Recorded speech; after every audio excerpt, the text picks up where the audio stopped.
Halo, mari kita coba kerjakan latihan tentang argumen. Di sini ada 3 soal. Saya akan kerjakan nomor 2 dan nomor 3. Nanti untuk nomor 1 silahkan kalian coba. Kita akan mulai mengerjakan yang nomor 2 dengan menuliskan simbol dulu. Silakan perhatikan premis yang pertama. Itu sebetulnya terdiri dari 2 pernyataan tunggal. Yang pertama adalah hari hujan. Kemudian yang kedua adalah pernyataan Ali sakit. Kita akan beri simbol H untuk pernyataan hari hujan dan A untuk pernyataan Ali sakit. Ya, kita sudah membuat simbol. Sekarang mari kita tuliskan premis dan konklusinya. Premis yang pertama adalah jika hari hujan maka Ali akan sakit. Ini berarti bentuknya adalah if then. Jadi premis kita yang pertama adalah if hari hujan, if H, maka then Ali sakit, A. Ini adalah premis yang pertama. Premis yang kedua adalah hari ini tidak hujan. Karena tadi H adalah pernyataan hari hujan, berarti pernyataan hari ini tidak hujan, simbolnya adalah not H. Itu premis kita. Kemudian konklusinya adalah Ali tidak sakit, berarti not A. Ya, ini adalah argumen kita.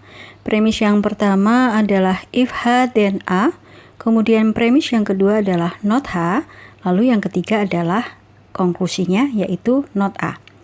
Mari kita akan lihat validitasnya.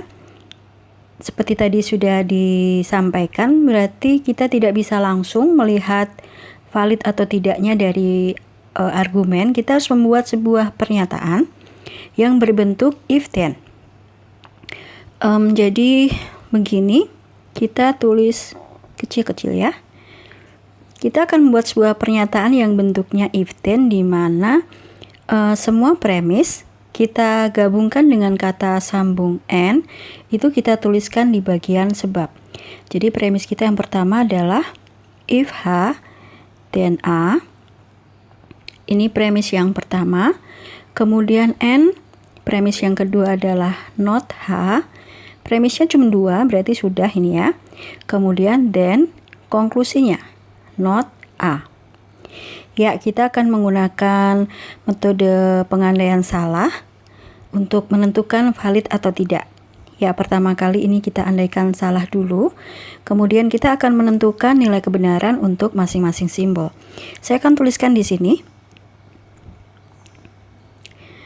tabel kebenaran untuk if then. Ya, P-nya bisa bernilai benar atau salah, demikian juga Q-nya.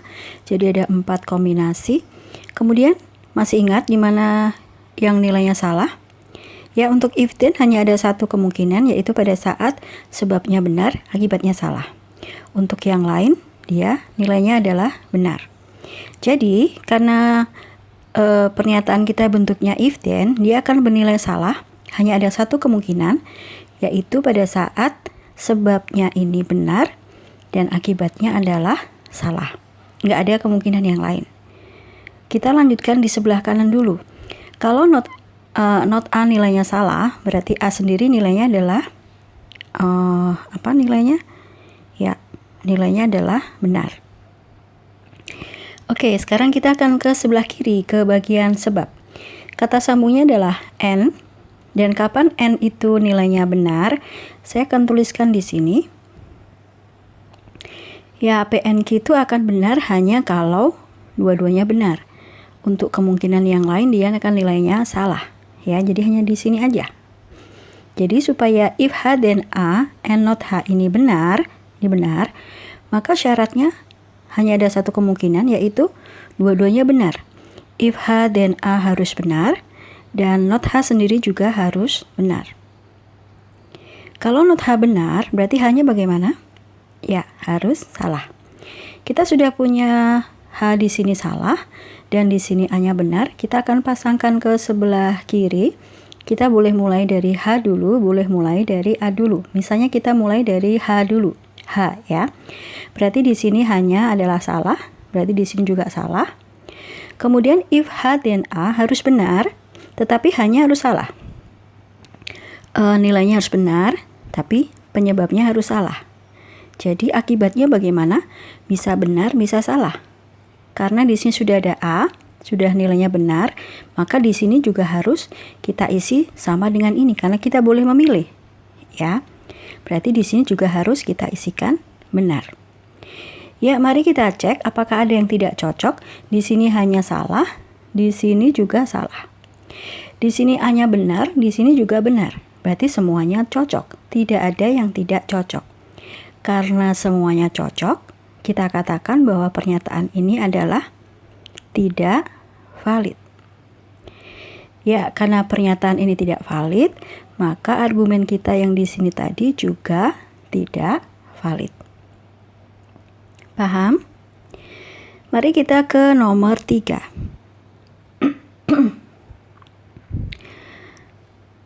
Saya mau tetap pakai notasi ini. Dan mari kita lihat bahwa sebetulnya mirip, hanya premis yang kedua dan konklusinya ditukar. Jadi untuk nomor 3, premis yang pertama adalah sama. Jika hari hujan, if H, maka Ali akan sakit. Tapi premis yang kedua adalah Ali tidak sakit. Berarti premis yang kedua adalah not A. Kemudian konklusinya baru not H. Ya, sama seperti tadi, kita akan buat pernyataannya. Berarti premis yang pertama, kemudian N premis yang kedua. Ya, premisnya cuma 2. Kemudian then apa? Konklusinya not H. Ini akan kita lakukan pengecekan apakah valid atau tidak. Dan dengan pengalihan salah, ini berarti diandaikan salah dulu. Sama seperti tadi, karena ini bentuknya if then, maka yang di sini harus benar, not hanya harus salah. Dan kalau not hanya salah, berarti hanya adalah benar. Kita ke sini sekarang, kata sambungnya N, ini harus benar. Berarti bagaimana? Dua-duanya harus benar. If H then A harus benar, not A juga harus benar. Dan kalau not A-nya benar, berarti A-nya harus salah. Ya, kita sudah tahu A-nya salah dan H-nya benar. Kita akan masukkan ke sebelah kiri. Boleh mulai dari H dulu, boleh mulai dari A dulu. Misalnya saya akan mulai dari A dulu. Ya, A-nya salah di sini. Berarti di sini juga saya isikan salah. Perhatikan bahwa if H dan A harus benar, sementara A-nya salah.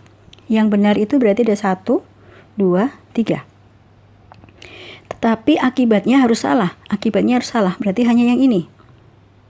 Dan itu artinya penyebabnya harus salah juga. Berarti di sini harus salah. Oke, mari kita cek. A-nya di sini salah, di sini juga salah, cocok berarti. Tetapi di sini S-nya hanya salah, di sini hanya benar. Berarti ini nggak cocok. Ya, karena ada ketidakcocokan, maka kita simpulkan bahwa pernyataan kita ini valid. Dan dengan begitu, berarti argumen kita ini tadi, ini juga valid. Jadi, kalau kita punya fakta bahwa jika hari hujan maka Ali akan sakit, dan kita punya fakta yang kedua bahwa hari ini tidak hujan, seperti yang nomor 2 ya. Jadi fakta yang kedua adalah hari ini tidak hujan, kemudian kita menyimpulkan bahwa Ali tidak sakit, itu bukan kemungkinan yang valid ya. Tetapi silakan lihat yang ketiga. Kalau fakta kita yang pertama adalah jika hari hujan maka Ali akan sakit, kemudian fakta kedua kita adalah Ali tidak sakit, maka kita bisa menyimpulkan dan pasti benar bahwa hari ini tidak hujan. Ya, itu yang namanya argumen. Semoga kalian paham. Selamat belajar. Terima kasih.